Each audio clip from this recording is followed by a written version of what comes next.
جنگ کی آگ لگ چکی ہے اور اب یہ ملک کو جلا رہی ہے. ان کے شعلوں سے میرا دل اور جسم جل رہا ہے. یہ ہیں جنگ کے الفاظ، دکھ کے الفاظ. کابل میں یہ خواتین شعراء اپنی شاعری پڑھنے کے لیے ہر ہفتے جمع ہوتی ہیں. یہ ایک معمولی سی لیکن قیمتی آزادی ہے.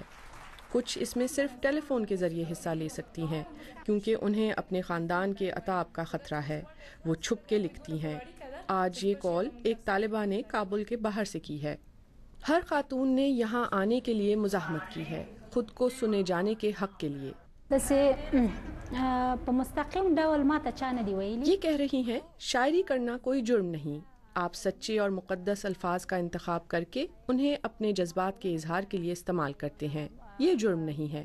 کسی نے مجھے براہ راست تو نہیں کہا، لیکن مجھے پتا ہے کہ میرا معاشرہ اسے ایک جرم سمجھتا ہے. کابل کے کھنڈرات دیکھ کر مجھے تمہاری یاد آتی ہے. کریمہ شابرنگ کو ایک گناہ گار کہا گیا، ایک کافر. ملاؤں نے ان پر اپنے گاؤں کو بے عزت کرنے کا الزام لگایا. وہ کہتی ہیں میں تمہیں سگریٹ پینے کے لیے اپنے کمرے میں بلانا چاہتی ہوں. تم مجھے اپنے کانپتے ہوئے سرخ جسم میں پناہ دو گے.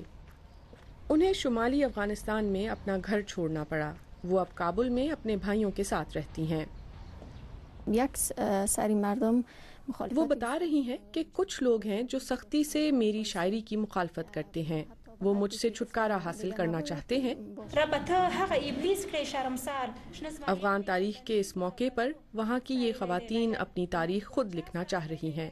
یہ چاہتی ہیں کہ مستقبل میں ان کی آواز سنی جائے اور انہیں زندگی کیسے گزارنی ہے اس میں ان کی مرضی شامل ہو.